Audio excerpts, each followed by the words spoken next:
Hello दोस्तों, कैसे हैं आप। मैं विजय तनेजा आपका एक बार फिर से स्वागत करता हूं अपने यूट्यूब चैनल जय माता दी ज्योतिष केंद्र में। आज हम बात करने जा रहे हैं युति की, क्योंकि पिछले कुछ समय से मेरे पास मैसेज आ रहे थे कि सर युति युति की बात करें, आप युति को समझाएं, क्योंकि युति से ही मेन प्रिडिकेशंस चलती हैं। अभी हम दो ग्रह की युतियों की बात करेंगे। हालांकि 3, 4, 5, 7, 6, 7 ग्रह की युतियाँ भी हो सकती हैं, वो बाद में बात करेंगे। सरलता के लिए हम दो ग्रहों की युति की बात करेंगे, जिसमें कि आज हम एक ऐसे दुष्योग की बात करेंगे जिसके नाम पे लोगों को काफ़ी डराया जाता है और लोग इसके बारे में जानते नहीं हैं, लेकिन ठग लिए जाते हैं। अगर इस योग को सही ढंग से समझा जाए तो इसको यूटिलाइज करके इससे शुभ परिणाम भी पाए जा सकते हैं, लेकिन हाँ, मेहनत करनी पड़ेगी। तो आज उस योग का नाम है विष योग। विष, आपने समुद्र मंथन की कथाएं सुनी होंगी। समुद्र मंथन में जो विष निकला उसे महादेव ने अपने गले में स्थान दिया। तो उस विष योग की हम बात कर रहे हैं। अगर आपकी कुंडली में चंद्र और शनि एक साथ बैठे हुए हैं, सप्तम दृष्टि में बैठे हुए हैं, या एक दूसरे पर दृष्टि डाल रहे हैं, तो आपकी कुंडली में विष योग का निर्माण होता है।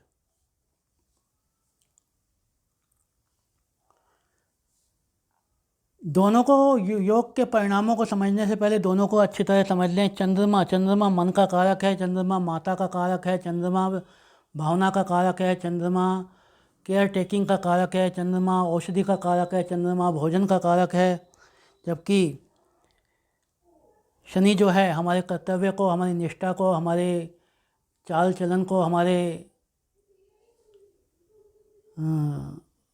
सेवा को, हमारे कर्मों को बताता है। यदि ये दोनों एक ही स्थान पे आके बैठे हैं तो इसका मतलब ये है कि आपके मन में दुख उत्पन्न होगा। आपके मन में दुख उत्पन्न होगा और दुख का कारण आपका और कोई नहीं बल्कि आपका मन ही होगा। आपके मन में निराशा उत्पन्न होगी समय समय पर। आपके मन में एंजाइटी उत्पन्न, तनाव उत्पन्न होगा और आप समझ नहीं पाएंगे कि आपके साथ ये क्यों हो रहा है।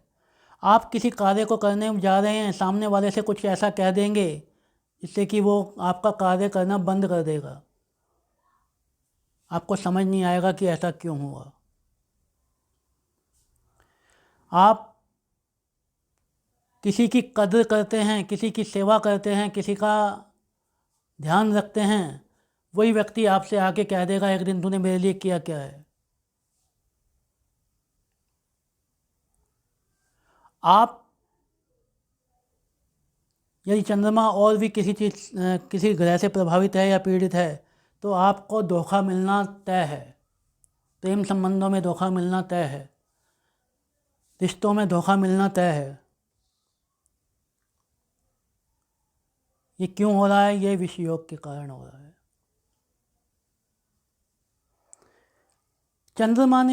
चंद्रमा को शनि ने दूषित कर दिया है, जिसके कारण ये प्रभाव उत्पन्न हुआ है।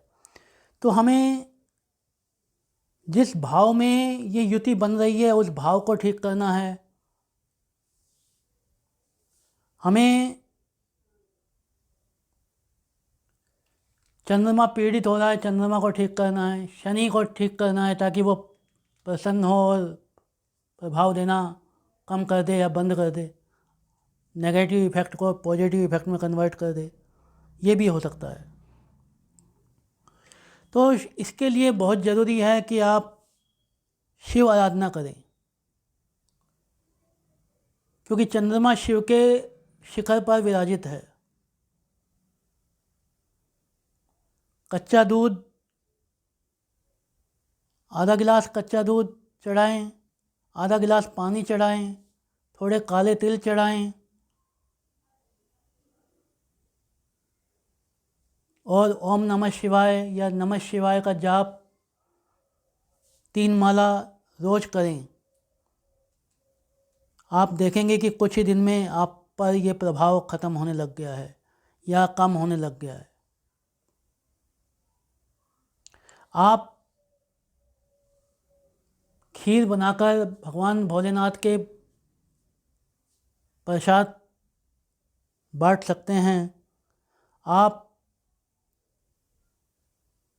दूध का दान कर सकते हैं, डेयरी प्रोडक्ट का दान कर सकते हैं। और शनिवार को आपको शनि मंदिर जाके सरसों के तेल का दीपक लगाना है और अपने किए हुए गलतियों की माफ़ी मांगनी है और इस योग से मुक्ति का कहना है। शनि का मंत्र